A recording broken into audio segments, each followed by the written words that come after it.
क्या आपने कभी अपने पालतू जानवर से इतनी मोहब्बत की है कि उसके लिए आप कुछ भी कर सकते हैं? खाना पीना, आराम और हर वो चीज जो उसे खुश रखे। लेकिन क्या होगा अगर आपका प्यार उसे ज्यादा नुकसान पहुंचाए? आज हम एक ऐसी कहानी सुनने जा रहे हैं जहां एक कुत्ते की जिंदगी बचाने के लिए किसी को कठोर कदम उठाने पड़े। और ये कहानी है ट्रायम्फ ऑफ सर्जरी की, जो हमें बताती है कि कभी कभी सच्चा प्यार कड़ा और मुश्किल होता है। इसमें डॉक्टर हैरियट, एक एक्सपर्ट पशु चिकित्सक, और ट्रिकी, एक प्यारा सा कुत्ता जो ज्यादा प्यार और गलत देखभाल के कारण बीमार हो जाता है। तो क्या ट्रिकी की जिंदगी बचाई जा सकती थी? क्या आप भी ऐसी ही स्थिति में होते तो आप क्या करते? आइए जानते हैं इस दिलचस्प कहानी में। I was really worried about tricky this time. I had pulled up my car when I saw him in the street with his mistress, and I was shocked at his appearance. He had become hugely fat, like a bloated sausage with a leg at each corner. His eyes, bloodshot and rheumy, stared straight ahead, and his tongue lolled from his jaws. Mister Harriet जब अपनी गाड़ी रोककर tricky को सड़क पर देखते हैं तो वो हैरान रह जाते हैं। ट्रिकी का हाल ऐसा था जैसे किसी ने उसे फुलाकर सॉसेज बना दिया हो, जिसके चारों कोनों में पैर लगे हों। उसकी आंखें खून सी लाल और गीली थीं, और जीभ ऐसे लटक रही थी जैसे वो अब चलने फिरने से भी थक चुका हो। मिसेस पम्फ्रे, जो ट्रिकी की मालकिन है, तुरंत अपने मासूमियत भरे अंदाज में सफाई देती है। कहती हैं, अरे मिस्टर हैरियट, ये बहुत सुस्त हो गया था, इसमें बिल्कुल भी ताकत नहीं थी। मुझे लगा कि बेचारा कुपोषण का शिकार हो रहा है, तो मैंने इसे थोड़ा ताकतवर बनाने के लिए कुछ छोटी मोटी चीजें दी, जैसे माल्ट, कॉड लिवर ऑनेल और सोने से पहले एक कटोरी हॉर्लिक्स, बस, कुछ ज्यादा नहीं। अब मिस्टर हैरियट पूछते हैं, और वो मीठी चीजें जो बंद करने को कहा था उनका क्या हुआ? मिसेस पम्फ्रे थोड़ी सकुचाते हुए बोलती हैं, अरे मैंने बंद तो किया था, पर वो इतना कमजोर लग रहा था कि मुझसे रहा नहीं गया। उसे क्रीम केक और चॉकलेट्स बहुत पसंद हैं। मैं उसे ना कैसे कहती? अब ट्रिकी की हालत देखकर मिस्टर हैरियट समझ जाते हैं कि असली परेशानी क्या है। ट्रिकी एकदम लालची कुत्ता था, जो दिन रात कभी भी खाने से मना नहीं करता था। मिस्टर हैरियट को पूरा यकीन था कि मिसेस पम्फ्रे ने और भी न जाने क्या क्या खिला रखा होगा। फिर उन्होंने पूछा, और एक्सरसाइज वो हो रही है? मिसेस पम्फ्रे कहती हैं, अरे हाँ, वो मेरे साथ छोटी छोटी सैर करता है, लेकिन हमारे माली हॉजकिन को कमर दर्द हो गया है, इसीलिए वो रिंग थ्रोइंग भी नहीं हो पा रही है। मतलब पूरे मामले में ट्रिकी की हालत की जिम्मेदार पूरी तरह मिसेस पम्फ्रे ही थीं, लेकिन वो इतनी भोली बन रही थीं जैसे कुछ हुआ ही ना हो। I tried to sound severe. Now I really mean this. If you don't cut his food right down and give him more exercise, he is going to be really ill. You must harden your heart and keep him on a very strict diet. Mister Harriet ने कड़क आवाज में Mrs Pomfrey को चेतावनी दी। देखिए, मैं इस बार मजाक नहीं कर रहा। अगर आपने उसका खाना तुरंत नहीं घटाया और उसे ज्यादा एक्सरसाइज नहीं करवाई, तो वो सचमुच बीमार पड़ जाएगा। आपको थोड़ा कठोर बनना पड़ेगा और उसे एकदम सख्त डाइट पर रखना होगा। Mrs Pomfrey wrung her hands. Oh, I will, Mr. Harriet. I'm sure you are right, but it is so difficult. So very difficult. She set off, head down, along the road, as if determined to put the new regime into practice immediately. Mrs Pomfrey ने घबराहट में अपने हाथ मरोड़े और बोली, अरे mister Harriet, मैं जरूर कोशिश करूंगी। आप सही कह रहे हैं, लेकिन यह इतना मुश्किल है, बहुत ही मुश्किल। और वो ऐसे सिर झुकाकर सड़क पर निकल गईं जैसे इस बार पक्का नई योजना का पालन करेंगी। मिस्टर हैरियट उन्हें और ट्रिकी को जाते हुए देखते रहे, लेकिन उनका दिल चिंता से भर गया। ट्रिकी अपने छोटे से ट्वीड कोट में लड़खड़ाते हुए चल रहा था। ध्यान दें, उसके पास कई कोट थे, ठंड के लिए, बरसात के लिए और शायद पार्टी के लिए भी। बेचारा अपने हार्नेस में झूलते हुए संघर्ष कर रहा था। मिस्टर हैरियट को अंदाजा था कि जल्द ही मिसेस पम्फ्रे का फोन आएगा। ROM, Mrs Pomfrey. They expected call came within a few days. Mrs. Pumphrey was distraught. Tricky would eat nothing, refused even his favorite dishes, and besides, he had bouts of vomiting. He spent all his time lying on a rug, panting, didn't want to go for walks, didn't want to do anything. और वो phone सच में कुछ ही दिनों में आ गया। Mrs Pomfrey phone पर इतनी परेशान थीं कि जैसे कोई बड़ा संकट आ गया हो। ट्रिकी कुछ खा ही नहीं रहा, उसके फेवरेट डिश भी ठुकरा दी। ऊपर से वो उल्टी कर रहा है और दिन भर चटाई पर पड़ा हांफता रहता है। चलने की बात तो छोड़िए, उसे कुछ करने का भी मन नहीं है। मिस्टर हेरियट ने पहले ही सोच रखा था कि अब इसका इलाज कैसे करना है। उन्होंने सुझाव दिया कि ट्रिकी को कुछ दिन के लिए अस्पताल में भर्ती करवा दिया जाए, बस 2 हफ्ते के लिए, उन्होंने कहा। यह सुनकर मिसेस पंफ्रे का तो जैसे दिल बैठ गया। वो लगभग बेहोश हो गई। ओह नहीं, अगर उसने मुझे रोज नहीं देखा तो वो पक्का अकेलेपन से मर जाएगा। असल में यहां चिंता ट्रिकी की नहीं, बल्कि मिसेस पंफ्रे की थी। उन्हें लग रहा था कि उनका लाडला उनसे दूर कैसे रहेगा। The poor lady almost swooned.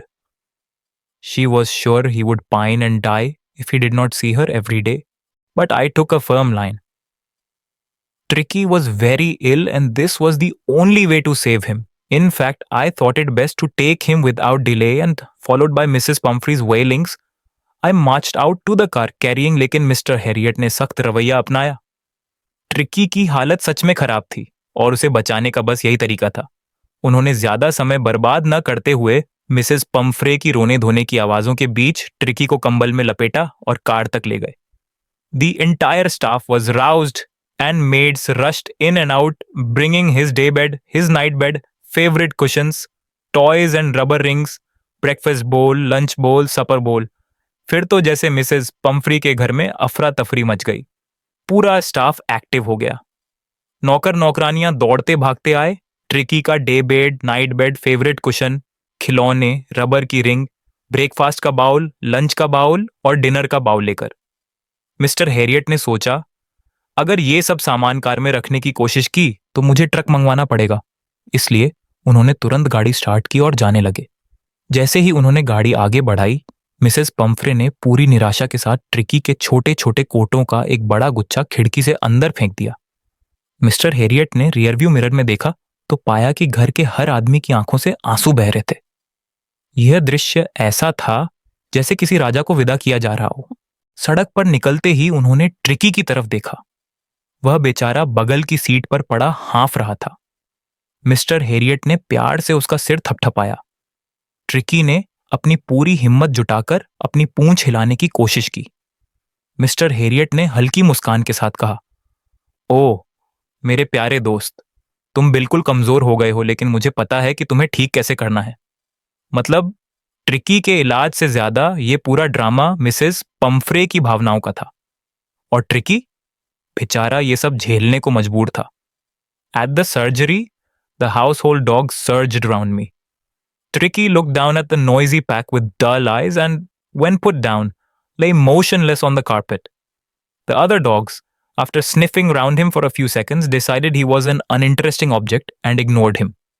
जब ट्रिकी को सर्जरी क्लिनिक लाया गया तो वहां के कुत्ते ऐसे टूट पड़े जैसे कोई नया खिलौना आ गया हो। ट्रिकी ने उन शोर मचाते कुत्तों को अपनी सुस्त और उदास आंखों से देखा, और जब उसे जमीन पर रखा गया तो वह ऐसे चुपचाप लेट गया जैसे कह रहा हो, मैं कुछ नहीं कर सकता, बस मुझे बख्श दो। बाकी कुत्तों ने उसे सूंघा, एक बार चेक किया और तुरंत फैसला कर लिया, यह तो बोरिंग चीज है, और फिर उसे इग्नोर कर दिया। मिस्टर हैरियट ने ट्रिकी के लिए एक आरामदायक बिस्तर तैयार किया जो बाकी कुत्तों के पास ही था। उन्होंने 2 दिन तक उस पर नजर रखी, ना खाना दिया, सिर्फ पानी। ट्रिकी का पेट खाली था, लेकिन दिल में बहुत गुस्सा होगा। दूसरे दिन के अंत तक ट्रिकी ने थोड़ा सा इंटरेस्ट दिखाना शुरू किया। तीसरे दिन जब बाहर कुत्तों के भौंकने की आवाज सुनी तो वह हल्का सा रोया, जैसे कह रहा हो, मुझे भी बाहर खेलने दो। जैसे ही दरवाजा खोला गया, ट्रिकी धीरे धीरे बाहर निकला। तभी जो ग्रेहाउंड कुत्ता और उसके दोस्तों ने उसे घेर लिया। उन्होंने उसे उल्टा पलटा, अच्छे से सूंघा और फिर सब गार्डन की तरफ भाग गए। ट्रिकी भी उनके पीछे पीछे लुढ़कते हुए चल पड़ा। खाने के समय का सीन और भी मजेदार था। ट्रिस्टन ने जैसे ही बाउल में खाना डाला, कुत्ते ऐसे झपट पड़े जैसे कोई रेस हो रही हो। ट्रिकी बस खड़ा खड़ा देखता रहा। लेकिन अगले दिन उसके लिए भी एक बाउल रखा गया। अब वह भी अपना हिस्सा लेने के लिए बाकियों के साथ भिड़ने लगा। धीरे धीरे ट्रिकी की जिंदगी पूरी तरह बदल गई। उसे कोई दवा नहीं दी गई, बस कुत्तों के साथ दिन भर दौड़ भाग और मस्ती। कभी उसे उलट दिया जाता, कभी कुचला जाता, तो कभी गिरा दिया जाता, लेकिन अब उसे इसमें मजा आने लगा था। वह अब गैंग का मेंबर बन चुका था। वह खाने के लिए किसी शेर की तरह लड़ता और रात में चूहों का शिकार करता। यह सब उसके लिए नई और रोमांचक जिंदगी थी। उधर मिसेस पम्फ्रे दिन भर चिंता में रहती। वो दिन में 12 बार फोन करके पूछती, ट्रिकी का कुशन पलटा जा रहा है ना? क्या वह सही कोट पहन रहा है? मिस्टर हैरियट ने इन सवालों से बचते हुए बस इतना कहा, ट्रिकी अब खतरे से बाहर है और जल्दी ठीक हो रहा है। कॉन्वलेसिंग, ठीक होना शब्द सुनकर मिसेस पम्फ्रे पर जैसे नई ऊर्जा आ गई। उन्होंने ट्रिकी की ताकत बढ़ाने के लिए ताजे अंडे भेजने शुरू कर दिए, हर बार 2-2 दर्जन। अब क्लिनिक के लोग मजे से हर सुबह 2-2 अंडे का नाश्ता करने लगे। लेकिन जब वाइन की बोतलें आनी शुरू हुईं, तो असली सुनहरा दौर शुरू हो गया। मिसेस पम्फ्रे का कहना था कि यह ट्रिकी के खून को समृद्ध बनाने के लिए है। अब लंच टाइम एक भव्य समारोह बन गया। खाने से पहले 2 गिलास वाइन और खाने के दौरान भी। सीधा मतलब यह था कि ट्रिकी का इलाज हो रहा था, लेकिन उसकी वजह से मिस्टर हैरियट और उनकी टीम की जिंदगी राजसी हो गई थी। ट्रिकी तो अब तक खुश हो चुका था, पर असली फायदा क्लिनिक वालों को हो रहा था। जब मिसेस पम्फ्रे ने ब्रांडी भेजी, तो यह तो जैसे इलाज का स्वर्णिम अध्याय बन गया। कुछ रातों तक यह बेशकीमती शराब सर्जरी में बड़े सम्मान के साथ रोल की गई, सूंघी गई और फिर सिप करके धीरे धीरे पी गई। सुबह के एक्स्ट्रा अंडे से शुरू होने वाला दिन दोपहर की वाइन से और बेहतर हो जाता था, और रात को ब्रांडी के साथ तो मानो एक शाही समापन होता। Round, inhaled, and reverently drunk. There were days of deep content, starting well with the extra egg in the morning, improved and sustained by the midday wine, and finishing luxuriously round the fire with the brandy.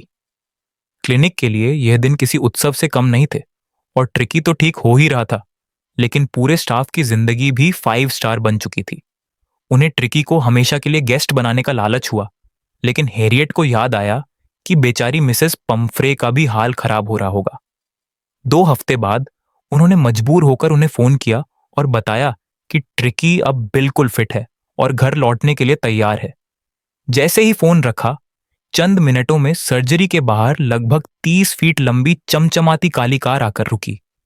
Driver ने दरवाजा खोला और अंदर बैठी Mrs Pomfrey का चेहरा मुश्किल से नजर आ रहा था। उनका चेहरा चिंता से भरा था, हाथ जुड़े हुए थे और होंठ कांप रहे थे। उन्होंने कांपती आवाज में पूछा, ओह मिस्टर हैरियट, सच सच बताइए, क्या वह वाकई ठीक हो गया है? मिस्टर हैरियट ने मुस्कुराते हुए जवाब दिया, हाँ, वह अब पूरी तरह ठीक है।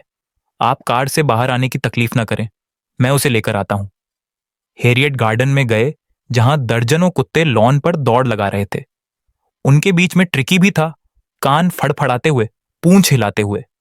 पहले जैसा मोटा और सुस्त ट्रिकी अब बिल्कुल फिट और एक्टिव हो चुका था।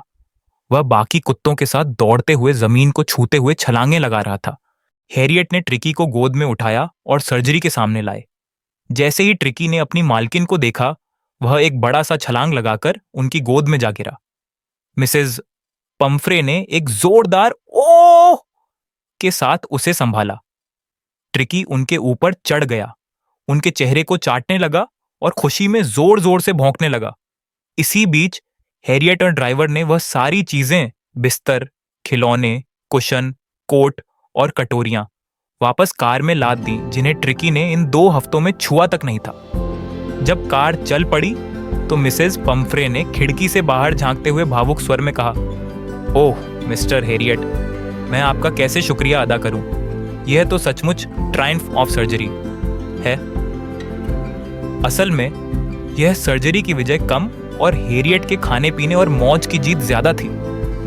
अगर आपको यह कहानी प्रेरणादायक लगी, तो मेरे अगले वीडियो को जरूर देखें, जहां मैं आपकी क्लास 10 अंग्रेजी की एक और मजेदार और सीखने वाली कहानी को सरल और रोचक तरीके से समझाता हूं। और अगर आपने अभी तक सब्सक्राइब नहीं किया, तो जरूर करें ताकि कोई भी अपडेट मिस ना हो। मिलते हैं अगले वीडियो में।